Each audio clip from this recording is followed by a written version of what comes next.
Пленарлық отырысты аша отырып, алдымен шақыруымызды қабыл алып, спикерлер ретінде сөз сөйлеуге ниет танытқан халықаралық деңгейдегі сарапшыларға, мәртебелі қонақтарымызға шынайы алғысымды білдіреміз.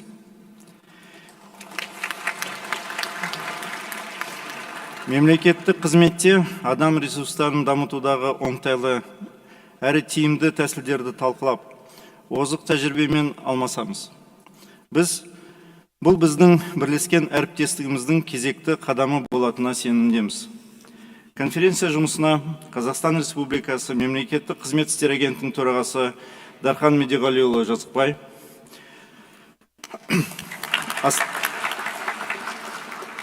Астана мемлекеттік қызмет хабы басқарушы комитетінің төрағасы Алихан Мұхамедияұлы Байменов,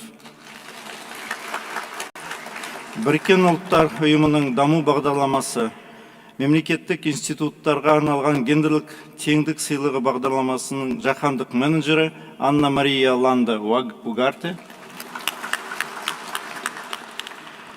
Сингапур мемлекеттік қызмет колледжінің аға директоры Хо Уи Монг мырза, кеңесші және негізгі дағдыларды дамыту жөніндегі менеджер, халықаралық байланыстар бойынша үйлестіруші Питер Ванден Браун,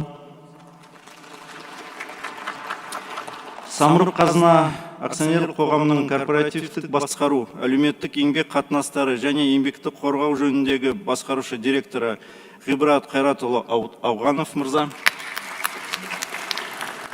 Сонымен қатар Әзербайжан, Қырғызстан, Қытай, Оңтүстік Корея ұйымдарының өкілдері, еліміздің мемлекеттік органдарының қызметкерлері, мемлекеттік басқару саласындағы консорциумға мүше университет өкілдері, HR мамандар, сарапшылар қатысуда.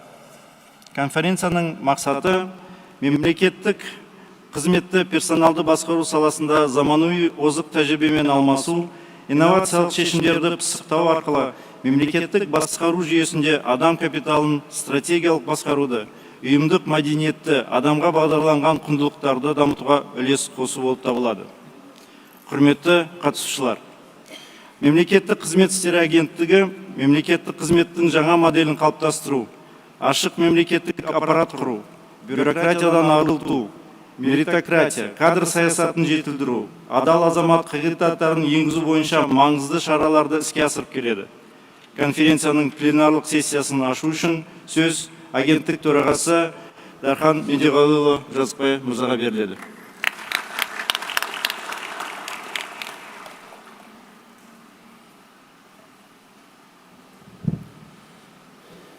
Қайырлы күн, құрметті конференцияға қатысушылар, ханымдар мен мырзалар. Барлықтарыңызды қонақтарымызға қош келдіңіздер деймін. Біздің президент жанындағы мемлекеттік басқару академиясындағы бүгін агенттіктің бастамасымен және Астана хаб қызметінің қолдауымен осы академияда мемлекеттік адами ресурсты басқару жөнінде үлкен өздеріңізбен пікір алмасу алаңын ұйымдастырып отырмыз. Бұндағы мақсатымыз негізінде әр мемлекеттің, әр елдің өзінің осы адами ресурстарды дамыту бойынша тәжірибелері бар. Сол тәжірибелерді барлығымыз осы ортаға салып, қай жағын жетілдіреміз, қандай жерін артықшылығын қараймыз, қандай кемшіліктері бар, озық тәжірибелері бар, соның барлығын ортаға салу.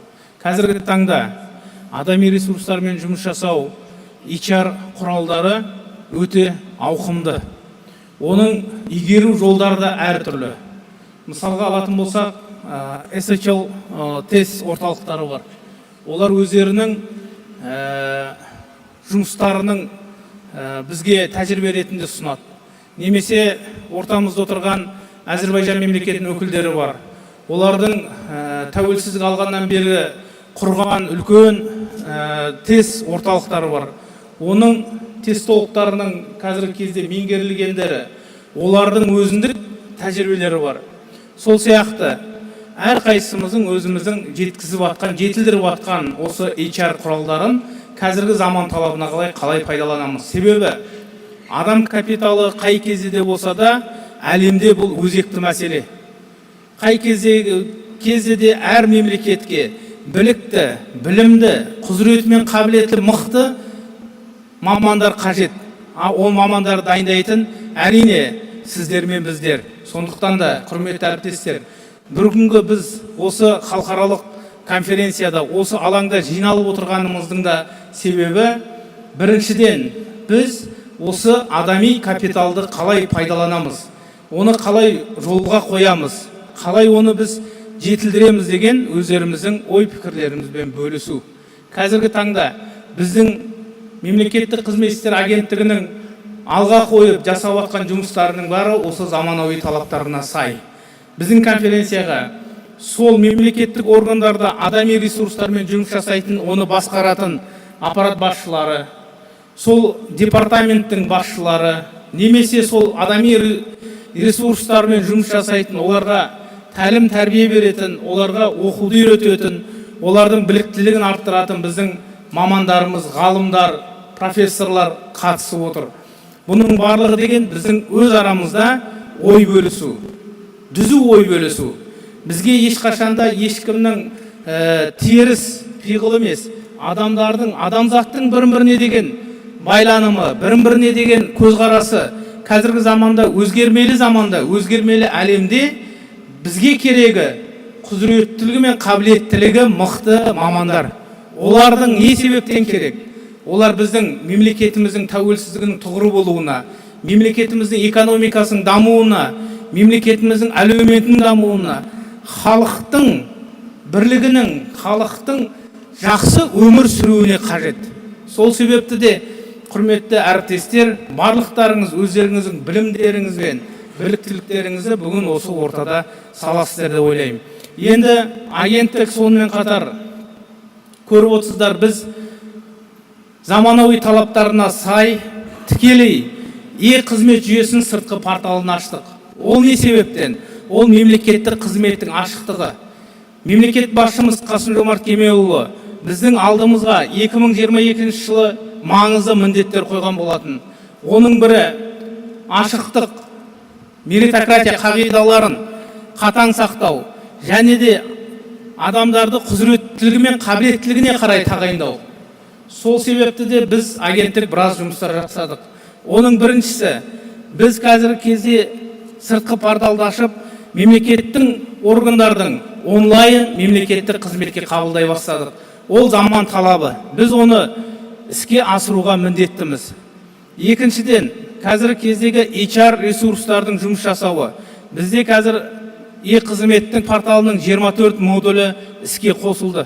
Ол дегеніміз, қағазбастылықтан айыру қызметшілерімізді, автоматтандыру, жүйелі түрде, автоматты түрде интеграция жасалынып жүйелермен жұмыс жүргізілуі. Бұның барлығына біз қол жеткізіп жатқан себебіміз біздің адамдарымыздың, яғни мамандарымыздың мықты болуы. Сол себепті, құрметті әріптестер, қазіргі таңда біз осы мемлекеттік басқару академиясының ішінен HR институтты аштық. Бұл HR институттың негізгі мақсаты, қазіргі кезде бұрын біз аттестация дейтінбіз. Қазір аттестация ол қалған заманға өтеді. Біз қазіргі кезде заманауи HR құрал, бұл бағалау орталықтары, яғни ассессмент центрларды арқылы біз мемлекеттік қызметшілердің құзыреті мен қабілетін бағалауымыз керек. Сол арқылы олардың тиімді жұмыс жасауына, немесе олардың арғарай қандай дағдыларды дамыту керек екендігін біз алға қойып отырамыз. Яғни біздің бағалаудан өткен мемлекеттік қызметшілер өздеріне арғарай нені дамыту керек, нені оқу керек, қай жағын өсіру керек, яғни соны біліп отырады. Бұл ешқандай да аттестациялық комиссиядан өткен сияқты жазалау немесе төмендету емес, бұл керісінше тиімді мемлекеттік қызмет.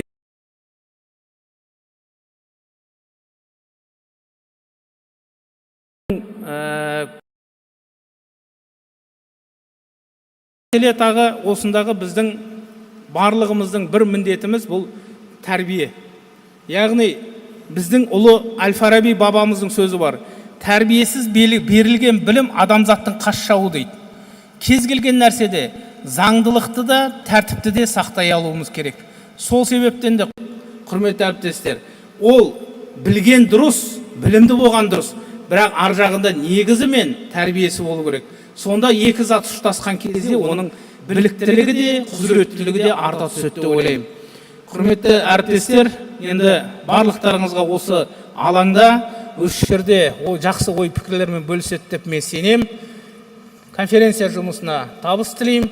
Өздеріңізге мықты денсаулық, күш қайрат, еліміздің өркендеп өсу жолында қызметтеріңізге табыс тілеймін. Жақсы, рахмет.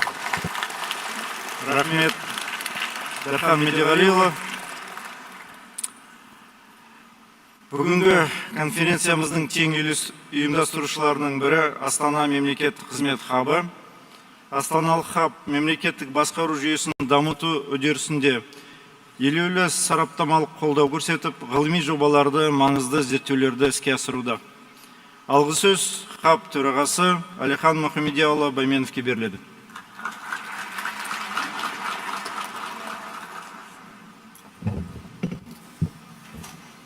Көп рахмет, құрметті ханымдар мен мырзалар. Ең алдымен Қазақстанның мемлекеттік қызмет істері агенттігіне және төраға Дархан Медеғалиұлына ұзақ мерзімді әріптестік пен хаб бастамаларына үнемі қолдау көрсетіп жүрген үшін шын жүректен алғыс айтамын. Сондай-ақ мемлекеттік басқару ғылымы мен оқыту әлеуетін дамытудағы көп жылдық ынтымақтастығымыз үшін мемлекеттік басқару академиясы мен ректор Ерлан Қуанышұлына ризашылығымызды білдіремін. Құрметті әріптестер, заманауи мемлекеттік басқарудағы ең өзекті сын қатердің бірі мемлекеттің ұзақ мерзімді даму басымдықтары мен кейбір саясаткерлердің қысқа мерзімді мүдделері арасындағы қайшылық. Кезінде мемлекет қайраткері келер ұрпақты, ал саясаткер тек келер сайлауды ойлайды деген қанат сөз де осы қайшылықтан туса керек. Мемлекет пен ұлттың ұзақ мерзімді мүдделерін қорғауда кәсіби мемлекеттік қызметшілердің ерекше орны бар екені баршаңызға мәлім. Ал осы лауазым иелерінің ішінде ұлт мүддесін түсінуге қабілетті және оны қорғауға дайын қызметшілердің қатары көбеюі үшін оларды іріктеп және сатылап жоғарылатқанда меритократия қағидаттарына сүйену маңызды. Себебі меритократияға балама ол патронаж жүйесі. Патронажбен тағайындалған адам үшін көбінесе ұлт мүддесі өзі арқа сүйеген адамның тасасында қалып қояды. Халықаралық зерттеулер көрсеткендей, меритократия қағидаттарын басшылыққа алған елдердің экономикалық дамуы тұрақты болады екен.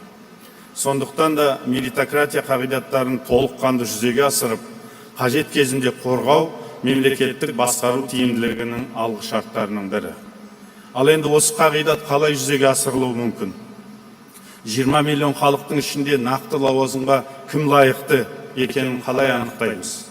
Қазақстан Конституциясындағы азаматтардың мемлекеттік қызметке кіруге тең құқығы бар деген норма қалай жүзеге асырылады? Оның жалғыз толыққанды жолы ол ашық конкурс. Ашық конкурс жалпы қызметкерлерді іріктегенде де, таланттарды анықтауда да тиімді құрал екенін агенттіктің басшылығымен жүргізіліп отырған президенттік жастар кадр резервіне іріктеу көрсетті. Яғни, іріктеудің әділдігіне сенім болған жағдайда конкурс жоғары болып, шынайы дарындарды мемлекеттік қызметке тарту мүмкіндігі пайда болатынын осы тәжірибе тағы бір рет дәлелдеді. Сонымен бірге ұзақ мерзімді мүдде, стратегиялық сабақтастық, институционалдық жад және кәсіби менеджмент сапасын арттыруда жоғары кәсіби қызметшілер тобын Қазақстанда А корпусы деп аталатын лауазым иелерін қалыптастыруда өте маңызды. Біз агенттік төрағасымен таяуда ақшта болғанда Senior Executive Service деп аталатын өздерінің А корпусын олар мемлекеттік қызметшілер армиясының генералдары мен адмиралдары деген еді. Меритократия тек іріктеуде ғана емес, бағалау, сыйақы төлеу және мансаптық жоғарылату ісінде де маңызды қағидат.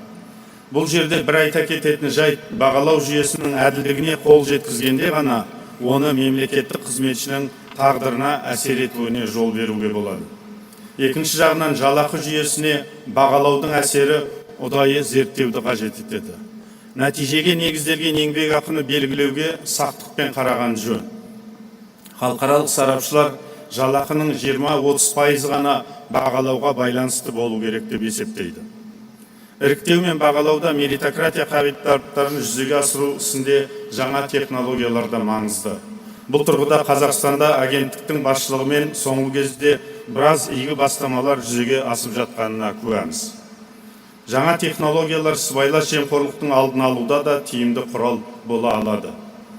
Жемқорлық меритократияның жауы екені анық. Ал патронаж бар жерде сыбайластық өсіп өніп гүлдейтіні ақиқат. Түбегейлі келгенде меритократия қағидаты толыққан жұмыс жасау үшін біз корпоративтік мәдениетті, мемлекеттік қызметшілердің бойындағы құндылықтарды дамытуға назар аударуымыз қажет. Меритократия ұлттың бар әлеуетін инклюзивті және гендерлік тепе-теңдікті сақтай отырып, жүзеге асыруға мүмкіндік береді. Бұл тұрғыда әр басшының орны мен үлгісі өте маңызды. Әр басшы өзінің қарамағындағылар мен азаматтардың абыройын, еңбегін және уақытын бағалау үлгісін көрсетсе, мемлекеттік қызметтің тиімділігі мен пәрменділігі артады. Өз кезегінде ол мемлекетке қоғам сенімінің артуына алып келеді. Құрметті ханымдар мен мырзалар, мен өз ойымды белгілі халықаралық сарапшы, біздің досымыз Макс Эверест Филлипстің сөзімен қорытқым келеді. Ол меритократия заң үстемдігі мен ашықтықтың орнын баса алмайды деп еді. Яғни меритократия заң үстемдігі және ашықтық қатар жүру керек. Бүгінгі конференция осы бағыттағы келелі істерге ой түрткі болып, тиімді бастамалардың негізін қалайды деп сенемін. Әр үкімет ерекше тарихи, мәдени, геосаяси ортада жұмыс жасайтын мемлекеттік басқару саласында әмбебап шешімдер жоқ екені анық.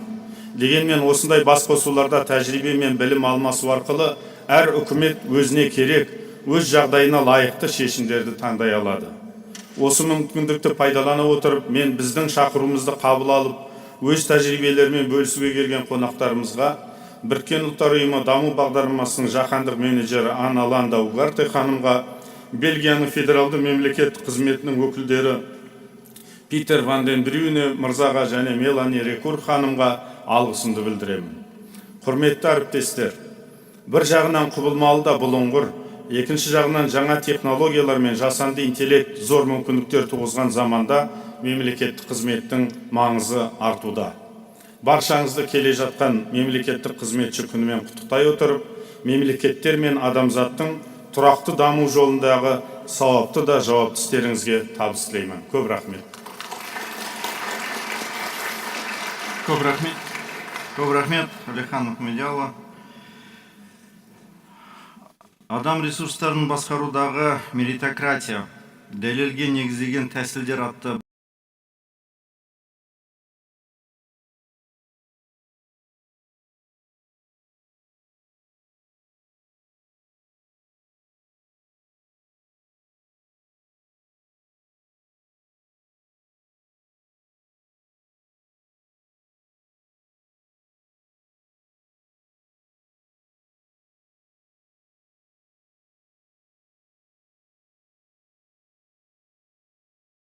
service policy and support. And in the next couple of minutes, I would like to share with you some of our experiences, some of our thoughts, and some of our challenges in the field of meritocracy. And I'd like to make the link with evidence-based working and an evidence-based approach that can help us to reach a better state of meritocracy.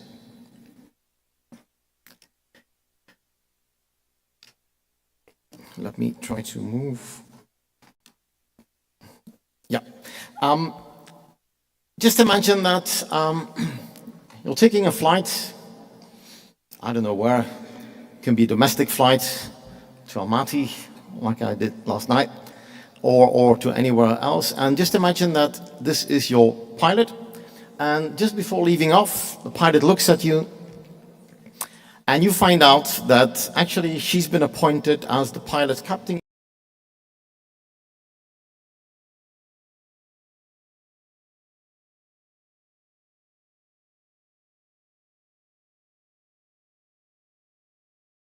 But anyway, this.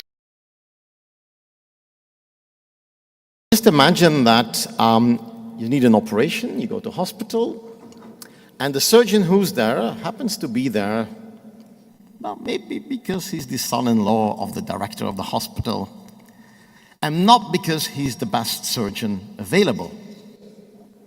How would you feel about that? If I give these two examples, question is, are these evidence-based? I think most of you, at least I, would rather prefer to fly in an airline with a pilot who's been chosen to fly that airline because of her competencies, because of a past track record, because of her own merit and value, and the same thing for the surgeon. So, if we're asking ourselves, what does this mean? What does this imply?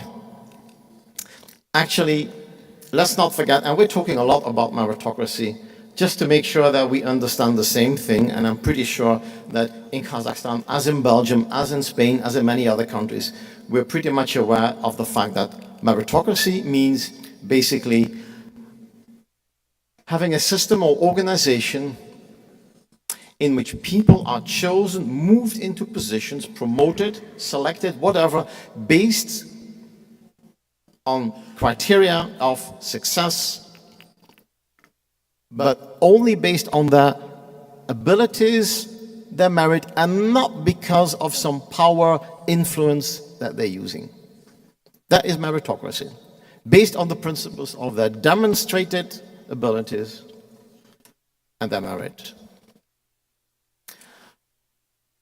We believe in the Belgian Federal Civil Service that one thing that can help us reach meritocracy, because it's always nice to talk about meritocracy in conferences, and I've been talking about this already in the past, and at the end of the day you feel like, yes, meritocracy is important, but okay, how are we going to put this in practice? We believe that trying to follow an evidence-based approach, an evidence-based way of working, can really help us to ensure meritocracy. And then I know your next question is going to be, but Peter, what is evidence-based working? What is that? Well, the 4 principles of evidence-based working. First, it means taking use of scientific research. And this morning, my colleague Melanie and I were guests at one of the universities here.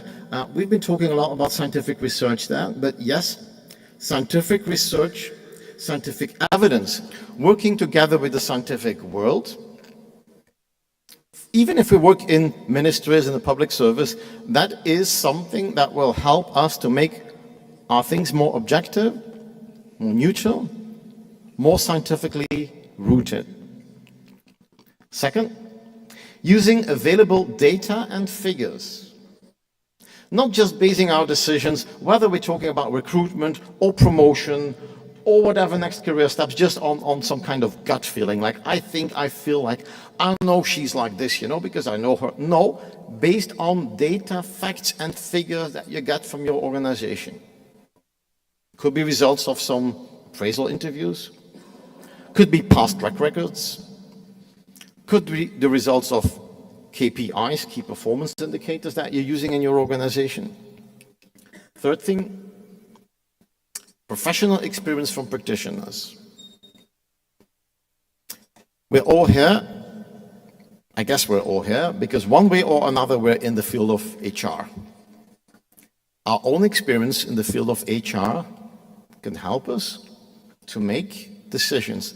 Not just our own, but what we've been doing in the Belgian Federal Administration is create networks where professionals, HR professionals, responsible for recruitment or responsible for promotion, meet each other and exchange practices, and this in itself can create the evidence we need to launch an evidence-based approach. And fourth, stakeholders' values and concerns. And yes, I was very happy to hear in the introduction earlier here that values are important. Yes, values are important. But do we know what values are? Have we specified our values? Are the values in our ministry the same as in the other ministry? And even further, do we know the younger generation that applies for a job in our civil service? Do we know what their values are? Do we have some common values? It's easy to put a sign on the wall that says, we value meritocracy and we don't like corruption. Okay, but that stays a paper on the wall. How are we going to put this in reality?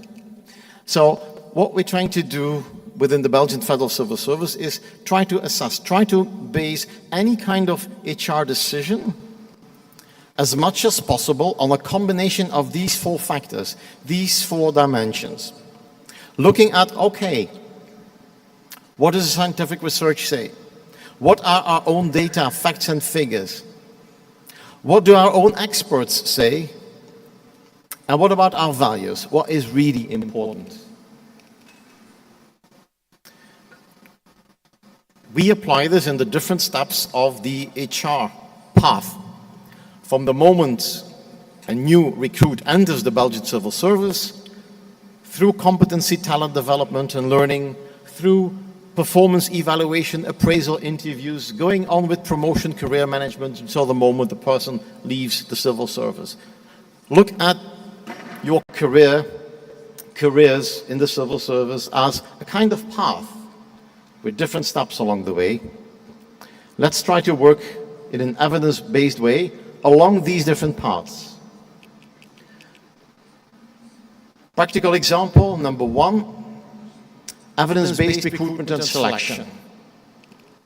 I go back to the first part, remember, the scientific research. Well, we ensure, we guarantee that in the selection process, we use instruments only if they're scientifically validated.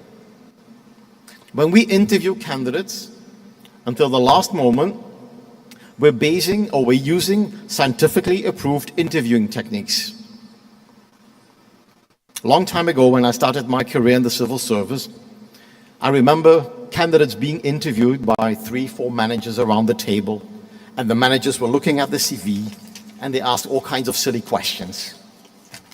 Would you like to do this? Would you like to do this? Tell me something about your background. Useless, you have it in the CV. There's no need to ask any more about the background.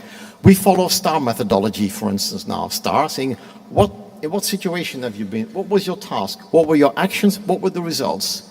It's a scientifically approved interviewing technique. We're using abstract reasoning tests. And we rigorously apply them. So there is no much scope for human intervention in the selection process. Every step is scientifically documented. Second, data, facts and figures. Well, when selecting, we look at function descriptions, we have competency models, and we make the match. What is the function that we're recruiting for? What's the competency model? What are the gaps to be bridged? This gives us evidence. This gives us data, fact, and figures. We also use our own professional experience. And fourth, we think in advance about the values. Neutrality, impartiality, objectivity, and how we're going to apply them in the selection and recruitment process. Now, sometimes not all evidence is available. And I agree with you that maybe some of you think, okay, that sounds nice, but if for every step that we're going to take as HR practitioners, we have to look at these 4 dimensions and collect all the information. I mean, sometimes not all the information is there. Well, think about when you want to plan your own next holiday. And you want to check, you really want to make sure that you go to a warm, sunny place. So you think, well, maybe I should go to the north of France in April. But I don't know, the north of France in April, what's the climate like? You could do 2 things. If one of your friends has been there recently, you could ask your friend, hey, was the sun shining or was it cold? That gives you some evidence. But you could also go online, look at some scientific weather reports to see the average data about what the average climate is in the north of France in April. Evidence, but I hope you agree with me that the second piece of evidence is more valuable than just this one person saying this. When we recruit people, I hope you'll spend a lot more time analyzing the true evidence you collect scientifically instead of maybe hearing from one person, yeah, that's a good guy, I know him, I've worked with him. I mean, that's just one opinion. That's not working evidence-based. One extra thing I'd like to add to that is that in HR, and we have to be careful about this in Belgium as well, we need to be careful for what I'd like to call the quick fix. We're all very busy. We have busy lives. So when we make decisions in the field of HR, when there's a problem, we have to recruit someone, or we're talking about launching a new training, whatever, very often we choose a quick fix. Manager comes to us and says, well, the Kazakhstan civil service, we could still improve. Well, why don't we schedule a training course of 5 days in modern management? Okay, we'll schedule a training course of 5 days in modern management. That's a quick fix. We didn't take the time to analyze the problem. We didn't look at scientific evidence. We didn't take all the steps, but we quickly went to a solution, and we hope that when we apply the solution, the problem will go away for long enough so we can focus on the many other problems we have to face. Quick fixes sometimes take energy, take time. Sometimes after a quick fix, nothing changes in reality. You could send thousands of civil servants to training courses on anti-corruption. I'm still not convinced that corruption will disappear. When you want to fight corruption, you need to look at the root causes. You need a more global, evidence-based approach to that. Finally, I'd like to finish by saying that if an evidence-based way of working is under threat, meritocracy is under threat. So that means that in order to ensure that we do what we say we do, that we do collect data in each HR step from all the sources, well, we have a law in Belgium that ensures the openness of all public documents. If you try to apply for a job and you do a job interview and you don't get the job, you ask for all the documents related to that selection. You have the right to see and check all the results of the jury. You have the right to check the motivation the jury gave. And if you feel something smelly went on, then you have the right to file a complaint or an appeal against that decision. Whether we're talking about recruitment or promotion. And there's even scientific observers, neutral observers, there's all kinds of commissions that ensure the objectivity and neutrality of every step in the HR process. And we have whistleblowing protection. There are laws in Belgium that ensure the anonymity and full protection of people who, in an anonymous way, can say, look, I saw that something not acceptable went on in that department with that person. Nowadays, many people in many places don't dare to complain because they're afraid of all the repercussions that may have on their own careers and lives. Whistleblowing protection ensures that this is easier to investigate. Last kind of remarks, there is AI. And I don't have to tell you about AI, artificial intelligence, it's everywhere. When we open the newspaper, on the news, our kids are using ChatGPT, and maybe you're using ChatGPT and lots of other things as well. And that's good, because on the one hand, AI can help us with this evidence-based approach.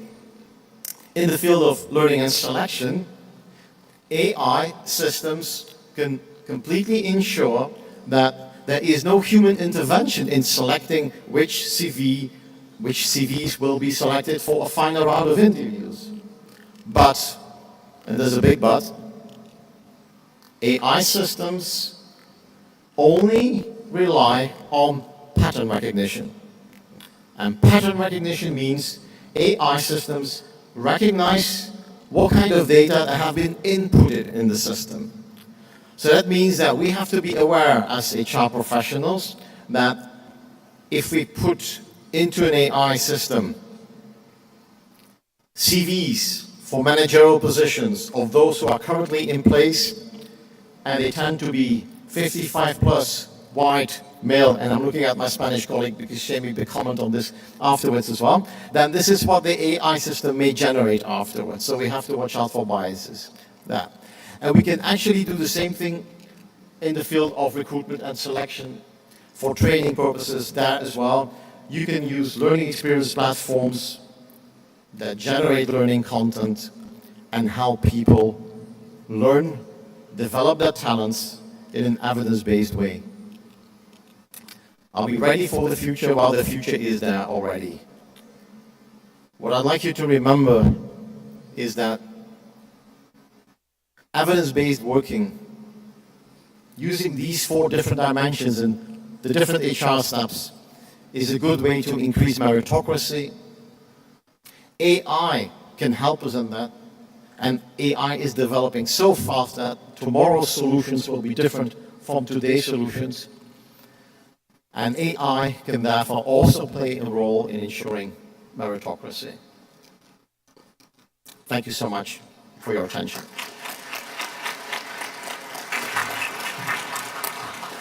Thank you so much. Мемлекеттік қызмет саласындағы кадр саясаты мен гендерлік теңдік тақырыбы соңғы кезде өзектеліне түсті. Dear Miss Anna Maria Landa Urgata, it's my great pleasure and honor to welcome you at the conference. The floor is yours. Please adhere to the 15 minutes time limit, please. Okay, thank you. Thank you very much. Good afternoon. My name is Ana Landa. I come here in representation of the United Nations Development Program, and I am the global manager of the UNDP Gender Equality Seal for Public Institutions. This is a global program that we are currently implementing in over 32 countries and more than 100 public institutions, including the Minister of Information and Culture here in Kazakhstan. And it's a program that has the objective to support public institutions to review the way they plan, the way they manage, the way they monitor and evaluate their public policies and services, so they can better and more effectively contribute to gender equality, of course, in their specific area of mandate. Okay, I have this one here. Okay, so when I was invited to this meeting, my first question to myself, sorry, where is this? Oh, okay, so, you know, I look at the dictionary and the definition of meritocracy, and I found the same one that Peter just presented. So, you know, meritocracy is a system in which people are just selected because of their skills and abilities, yeah?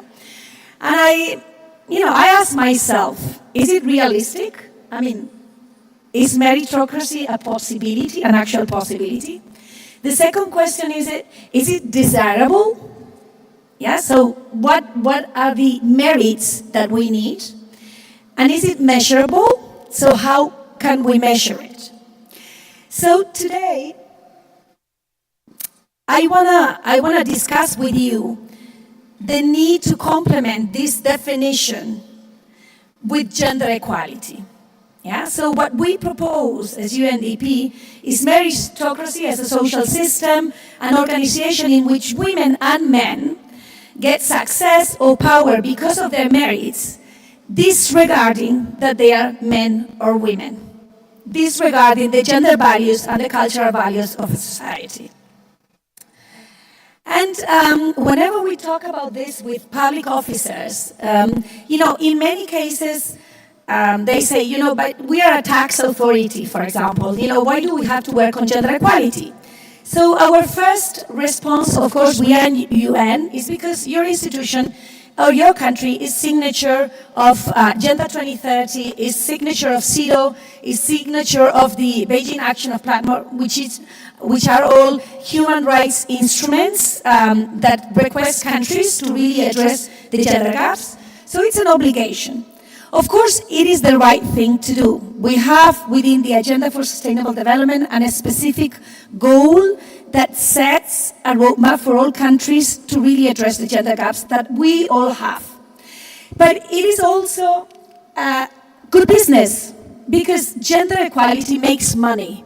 And this is a study from the World Bank a few years ago that they've calculated, and this is the data for Africa, but they're calculating that achieving gender equality in economy for women and men in the world could add to the global GDP the equivalent money to the GDP of China and United States together. Yeah? So maybe you're not convinced, but it is good business. So, meritocracy. I was just looking at the figures. So if we look in all the world, except for Africa right now, with a slight difference, women are outperforming men in tertiary education. If we just took this data, we should think that, women are better prepared to access the work market. In many countries, women also outperform men in terms of the qualifications they get. In Kazakhstan, according to the latest data that I have, you're more or less gender parity in tertiary education. But let's see what it happens. Yet in the world, women are not in the labor market in the same amount as men. So globally, 72% of men at working age are participating in the economy, while less than half of women in the world are participating in the economy. In Kazakhstan, you're not that bad, you could say, because if you compare, men are participating around 70-something%, women 62%, so it's not that bad. But then if we go to positions of power, then is where we see the gap. And you know this data much better than me. Yeah?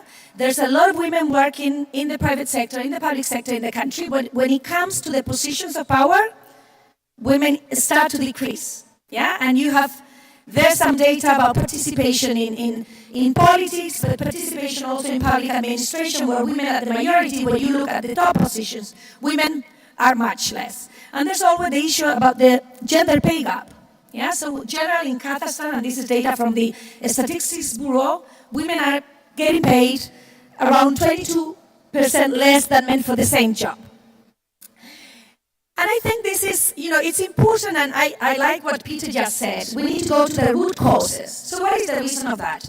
Is because women don't want to be leaders? Is because women don't want money? It is because women don't want to be bosses? Okay, we think that we need to look at what are the reasons behind those data that I just presented. And the first one, and the most important problem for meritocracy in Kazakhstan and in the world, is the overwhelmingly and disproportionate distribution of unpaid work at homes. Yeah, so if you look at this data, and particularly in Kazakhstan, according to the latest data, women do 3 times more unpaid work than men. So what does that mean? You can see that image. This is not meritocracy. Because those women and men have the same skills, have got the same master, but those women have those obstacles in front of them that men don't have. But when they get to the workplace, women are doing the same job as men, but at the same time that they are working, they are thinking that they have to take the children to the school, that the father is ill, that they have to go to the doctor, and they have a meeting, and the child has an exam to do. So if we don't look at these root causes, we can talk a lot about meritocracy, but we're not going to really allow women, to achieve the positions they deserve. And therefore, the country is not going to take advantage of the talent that it can take out of 50% of its population.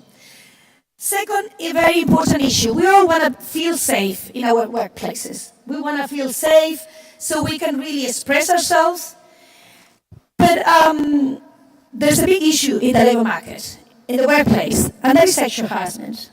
And we don't want to talk about sexual harassment because it's uncomfortable, yeah? But we know, and this is studies from Europe and Central Asia, that around between 40% and 50% of women in the workplace have experienced some kind of sexual harassment. And if you don't feel safe, you may not perform as well as you could. And if you feel that if you're going to be proposed for a promotion, but then you will have to pay in some way, the manager that is going to promote you, maybe you don't want to get that promotion, yeah? And there's some data about Kazakhstan as well, about, what could be the response of the bystanders if they experience these situations. And the third very important point that I would like to show with you today is gender biases. So we have a lot of biases, all of us, because since we are born, we start getting in ideas from our society, from the way we are born, we are educated. And we as UNDP do this study, this is a scientific study, which is the gender social norms. And this gender social norms study is done globally, and it is asking people, women and men, if they think, first of all, if men make better leaders than women. Second, if education is more important for men than for women. Third, if in case there is a job competition, men should have more right to get that job than women. And third, they talk about let's say, the permission of the husband to use physical violence with the wife if she doesn't behave. And this is data globally. So 90% of the people in the world, both women and men, women a bit less, have at least one of these gender biases against women. 95%. And this is conscious bias. This is people expressing their opinion. Let me show with you the data for Kazakhstan. So in Kazakhstan, according to our study, 75% of men think that men are better leaders than women. But also 62% of women. And in terms of accessing a job, 70% of men think that in case of, not being many jobs out there, men deserve more having jobs than women. And this is a study done from the World Bank. And this is done in the region, in several countries. You can see Kazakhstan. So they ask if women should reduce the time they dedicate to their works so they can dedicate more time to their homes. And you can see 75% around in Kazakhstan think that women should reduce that time. And those are conscious biases, things that we are asked and we actually think. So if I need to promote someone to a manager, and I think that it is a woman and she should dedicate some time to take care of the house, maybe I'm not going to promote her to a manager because I know managers need to dedicate more time to the job. And the last important point I want to make is the unconscious bias. So all these ideas that we have in our minds, but we don't think that we have. Yeah? So for example, I think, Anna, myself, that I am not racist. I have a lot of people from a lot of backgrounds, from a lot of skin colors. Then I did some test, and I surprised myself. And I asked a question this morning to an audience that we had in the university. And the University of Illinois in 2017, they did a study. And they wanted to identify if those hurricanes that had a female name were equally dangerous than those hurricanes that had a male name. Okay? And you know that people, the names of the hurricanes are given under a convention. So it's, hurricane level 2 has first the name of a woman, then the name of a man, etc. So what did they find? They find that hurricanes that are named after women, there are 3 times more casualties than hurricanes that are named after men. And you think, how can this be possible? They're all hurricanes level 2, level 1. And they find out, the results of this research identify that when people hear a female name for a hurricane, they link the name to the softness or the sweetness or the motherhood ideas that we have about women, and they don't get protected, so they don't run away. And it's not that people think, okay, they get in a meeting in the village and they say, okay, no, it's called Katrina, let's stay home. No, it's not going to do anything. Or it's called Harry, let's hurry up. No, people don't say that. We don't say that. But this comes from our unconscious ideas. And when it comes to HR, there's also very relevant findings, and I would like to invite you all to enter Harvard University Implicit Association Test. And they've been collecting this information for many years, and they did, for example, this exercise. So they sent these CV to many professors in the university, the same CV had the name of a female, and the same CV had the name of the male. And they asked them to write recommendations letter for these students. And what they find out that for the same CV, exactly the same, the recommendations letter were very different. So for women, they were using hard worker, committed, dedicated, these kind of things. For men, they were using brilliant, ambitious, leader. Yeah? And they were not doing it in purpose. This is very much linked to the ideas that we have in our consciousness, and that come, in our brain from all the experience that we've had in our lives. If we're a man or a woman, our religion, our background, if we come from the rural area, from the urban area. So I'm not an HR person, but you are HR people, so you need to be conscious of your biases. And you need to put measures in place to avoid those biases, both the conscious ones and the unconscious ones. And I don't know if you have this contest in Kazakhstan. It's like global, The Voice. So have you ever wondered why the judges don't look at the people that are singing? Because when we look at the people that are singing, we're not just listening to the music. We're listening to the music through what we see. So to avoid those biases, they don't know if that person is a man, if that person is a woman, if it's tall, if it's short, if it's black, or if it's white. They just hear the music. So this is my invitation. Put in place, and I think all the ideas that Peter shared with us today, first of all, be conscious of your bias, because we are all biased. We have some conscious bias, some unconscious bias, but then think about what measures can you put in place to avoid those biases. And evidence-based recruitment and selection, and what we call gender-responsive recruitment and selection are key ideas that we can, maybe another day, and our colleagues in UNDP can also support you in terms of putting in place, good help you in this sense. So thank you very much. Thank you. Thank you very much.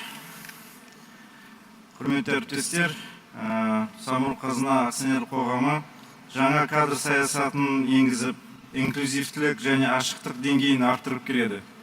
Келесі сөз қазақстандық тәжірибені таныстыру үшін Ғибрат Қайратұлына ауғандық беріледі. Қайырлы күн, құрметті әріптестер, жиынға қатысушылар, сөзімді бастамас бұрын осы жиынға шақырғандарыңызға алғыс білдіргім келеді. Кәсіби мамандардың басын қосқан кездесуге сіздерге өткен жылы директорлар кеңесі бекіткен Самұрық Қазына акционерлік қоғамының жаңа кадрлық саясаты туралы айтқым келеді. Адам капиталына басымдылық берілген құжат халықаралық стандарттарды ескере отырып әзірленді. Уважаемые коллеги, позвольте поприветствовать вас от имени фонда Самұрық Қазына. Самұрық Қазына является крупнейшим работодателем в стране и представляет основные отрасли экономики. Группа компаний фонда привлекательна как работодатель для лучших специалистов Казахстана. В этой связи особое внимание мы уделяем прозрачному отбору и найму персонала. Конкурсы на занятие вакантных должностей проводятся на специальной рекрутинговой онлайн-платформе Q-Самұрық. В прошлом году платформа была признана лучшим HR-проектом Международного форума Human Capital Days и номинантом международного HR-конкурса «Эмбраз» в Ташкенте. На Q-Самұрық зарегистрировано 552 компании и более 210 тысяч соискателей. С 2019 года было опубликовано около 60 тысяч вакансий. Уважаемые коллеги, вот на слайде вы видите QR-код. Наведя на этот QR, вы можете более подробно ознакомиться с нашей онлайн-платформой. Одним из основных направлений в области HR является гендерное равенство. На сегодняшний день в группе компаний фонда работает более 187 тысяч мужчин и около 60 тысяч семей женщин, что составляет 27%. В целях увеличения доли женщин в органах управления исполнительных органов совместно с Национальной комиссией по делам женщин и семейно-демографической политики при президенте РК уже второй год реализуется программа «Гендерное равенство». По итогам программы сформирован пул женщин-лидеров из 68 человек, из которых 20 человек назначены в органы управления, 15 участниц программы назначены независимыми экспертами в региональные подразделения нацкомиссии. В том числе работники корпоративного центра фонда вошли в новый состав нацкомиссии. На сегодняшний день доля женщин в высшем руководстве группы фонда составляет 17%. Мы поставили перед собой цель увеличить данный показатель до 30% к 2030 году. В фокусе внимания продолжают находиться вопросы по недопущению дискриминации по гендерному или иным признакам. В группе фонда отсутствуют различия в зависимости от пола в системе оплаты труда. Представляются равные возможности продвижения по карьерной лестнице. Более того, женщинам, находящимся в отпуске по беременности и родам, компании группы фонда выплачивают дополнительные социальные выплаты, а также обеспечивается медицинское страхование работников и членов их семей. В случае необходимости беременным женщинам разрешается удаленная работа. Также ежегодно женщины получают дополнительное образование, проходят курсы повышения квалификации, в том числе в зарубежных вузах. Еще одно важное направление нашей работы – это поддержка молодежи. Сегодня в группе компании «Самру-Казна» работают более 84 тысяч молодых специалистов в возрасте до 35 лет. В 2022 году по инициативе фонда были созданы 216 молодежных советов в 18 регионах. Эти объединения проводят комплекс мероприятий, направленных на развитие и вовлеченность всей молодежи группы фонда. В итоге нам удалось сформировать сплоченную и активную молодежь, которая не остается в стороне в трудные для страны и граждан моменты. Во время паводков силами волонтеров наших компаний были направлены необходимые товары и оборудование в зону бедствия. Молодые специалисты активно принимали участие в ликвидации последствий паводков в рамках республиканской эко-акции «Таза Казахстан», которая по инициативе нашего президента будет активно продолжена. В прошлом году мы запустили специальную лидерскую программу «Жеті адам» для молодых специалистов группы фонда. Участники этой программы не только повышают свои лидерские качества, но и предполагают новые инициативы по улучшению деятельности предприятия. Так, например, проект «Мобильное приложение АОА», направленный на снижение экологического вреда, был высоко оценен и вызвал практический интерес у Министерства экологии. Также хотелось бы, уважаемые коллеги, отметить большое сотрудничество с АГДС. Дархан Медигалевич ушел. Хотелось бы выразить тоже от фонда и группы компаний благодарность. При совместной работе с АГДС были организованы ряд встреч по участию нашей молодежи в конкурсных отборах, в президентский молодежный кадровый резерв и вступлению в ряды региональные кадровые резервы города Астаны.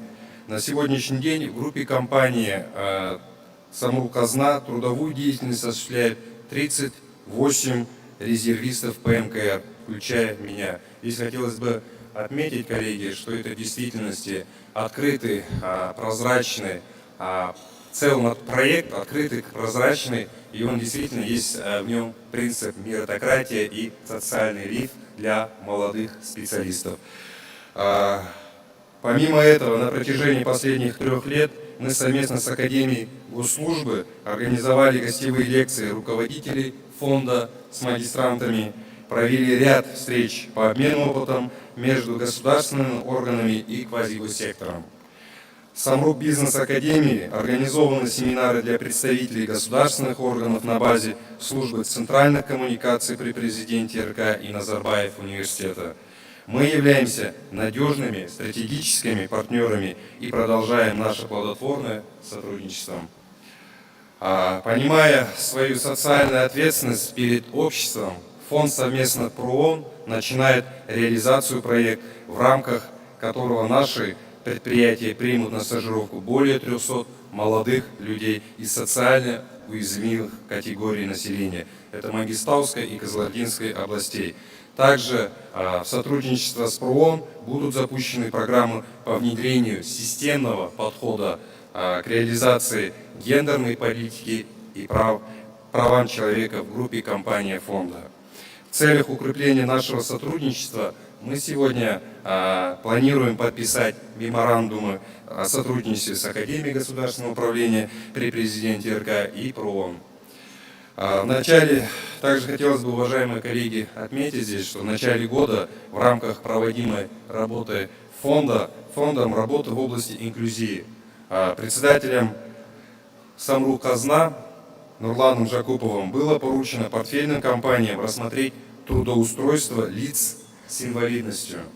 Мы разработали и утвердили соответствующую дорожную карту на 2024 год. И с начала года по группе компаний фонда трудоустроили более 100 лиц с инвалидностью. Фонд стремится к созданию такой инклюзивной среды, в которой каждый работник мог бы раскрыть свой потенциал. Қадірлі әріптестер, мен атап өткен жобалар біз жасап жатқан жұмыстың бір бөлігі бастамасы ғана. Біз Самрук Қазына қорының HR саласындағы жұмысын үздік әлемдік тәжірибені қолдану арқылы жетілдіре береміз. Назарларыңызға рахмет. Көп рахмет, Ибрат Қайратұлы. Біз енді тағы да бір үлкен жұмыстың аяғы таяғын қалды. Сол туралы бізбен бірге көп жылдар бойы серіктес болып жұмыс жасап жүрген ұлттық аккредиттеу орталығының басшысы Талғат Амангелдіұлы Момышевқа сөз бергім келеді.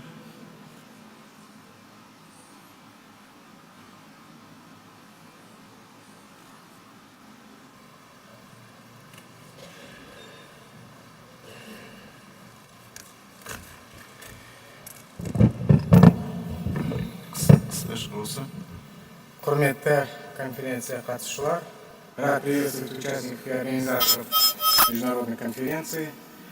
Основная цель аккредитации в области оценки соответствия – обеспечение доверия к результатам оценки и уверенности их объективности. Это позволяет снизить риски для потребителей, обеспечить справедливую конкуренцию на рынке и повысить качество продукции и услуг, развивать персонал, человеческие кадры. Аккредитация является важным механизмом для обеспечения общественного доверия к надежности любых исследований, связанных с защитой окружающей среды, безопасностью и здоровьем людей, а также деятельности профессионалов, принимающих на себя ответственность за заключение о соответствии продукции, услуг, процессов, предъявляемым требованиям. Национальный центр аккредитации от имени Республики Казахстан является полноправным членом международной системы аккредитации. Это АЙЛАК, Международная организация по аккредитации лабораторий с 2010 года, ИАФ, Всемирная ассоциация органов по аккредитации по оценке соответствия 2013 года, АПАК, это региональное объединение для Азиатско-Тихоокеанского региона, и АЙХАФ, это Международный форум по аккредитации халал. Признание международных организаций по аккредитации обязывает Казахстан поддерживать и совершенствовать национальную систему аккредитации в соответствии с международными требованиями. И одно из главных требований международного стандарта – это развитие человеческих ресурсов, персонала, обучения кадров. Инфраструктура по схемам аккредитации у нас развита. Это органы по сертификации продукции и услуг, органов по сертификации производства органической продукции, органов системы менеджмента качества, органов по валидации, верификации парниковых газов, испытательных калибровочных лабораторий, медицинских лабораторий, инспекционных органов. В целом, развитие новых направлений и развитие человеческих ресурсов имеет большое значение в современном мире по нескольким причинам. Давайте отметим некоторые из них. С появлением новых технологий и инноваций появляются новые виды и продукции и услуг, которые требуют оценки соответствия. Развитие новых направлений аккредитации позволяет поддерживать этот процесс и обеспечить соответствие новых продуктов стандартам качества и безопасности. Повышение уровня безопасности. Некоторые новые виды продукции или услуг могут быть связаны с повышенными рисками для потребителей. Развитие новых направлений аккредитации позволяет разработать специализированную процедуру оценки соответствия. Соблюдение изменяющих нормативных требований. Законодательство и стандарты качества постоянно меняются и обновляются. Поэтому здесь тоже нам надо актуализироваться. И все это я к чему говорю. Мы внедрили ряд международных стандартов. Сертификация персонала в области управления человеческими ресурсами осуществляется в соответствии с международным стандартом ISO 17024. На сегодняшний день аккредитовано 11 органов по персоналу. В 2017 году Национальный центр аккредитовал орган по сертификации персонала Центр признания соответствия персонала в государственном управлении Академии государственного управления при Президенте Республики Казахстан. Вместе с тем, для реализации целей по сертификации руководителей служб управления персоналом государственных органов, область аккредитации данного ОПС была расширена. Расширение органа произошло буквально на днях, и мы с огромной радостью хотим вручить аттестат аккредитации Центру. Уверен, что Центр признания соответствия персонала внесет важный вклад в развитие системы государственного управления, поспособствует укреплению сотрудничества, а также позволит обмениться опытом по вопросу реализации международных проектов. Рахмет. Рахмет.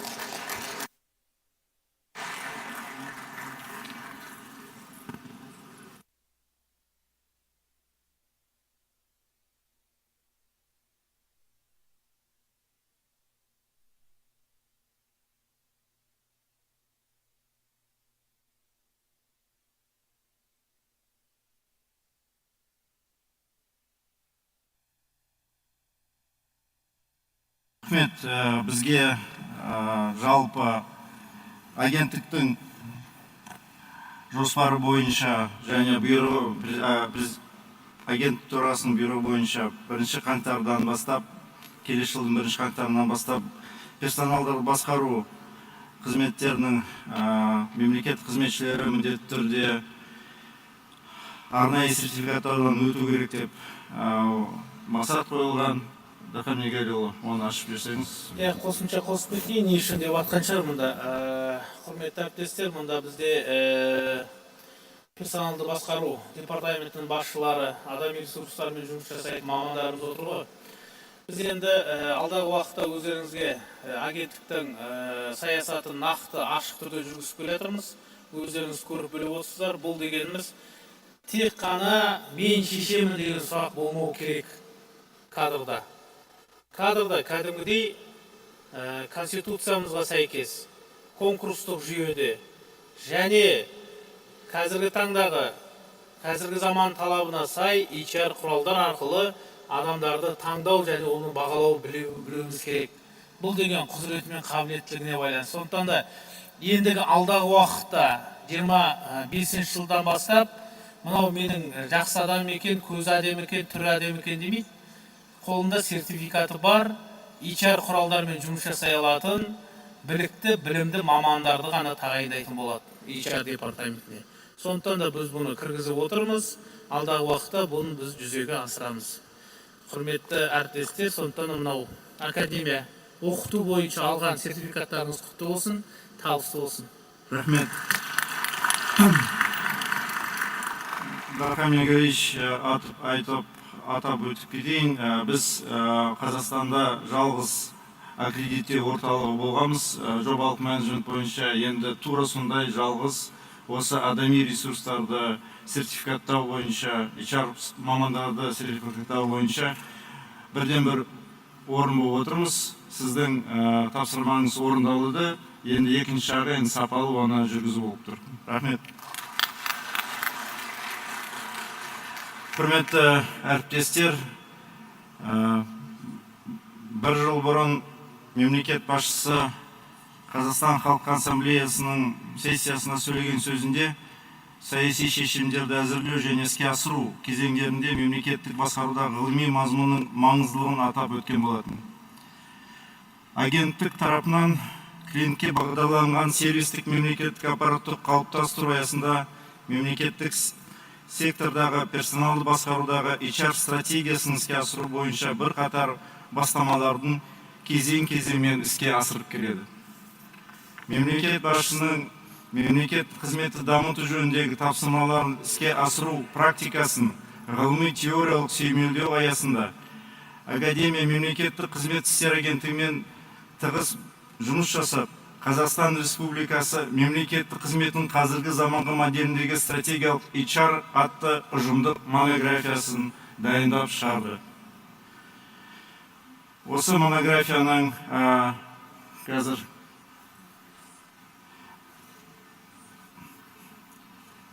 біз тарататын боламыз. Дархан Медгерич, қазақша, орысша, ағылшынша 3 нұсқасы да біздің академияның кітапханаларына, біздің консорциумдағы мемлекеттік және мемлекеттік емес оқу орындарына таратылатын болады. Осы монографияға жазуына атсалысқан мемлекеттік қызмет істері агенттігінің жауапты қызметкерлерін, академияның оқытушы профессор құрамын, ғылыми зерттеушілерін құттықтап, осы монографияны шығаруға атсалысқан барлық қызметшілерге рахметін жеткіземін.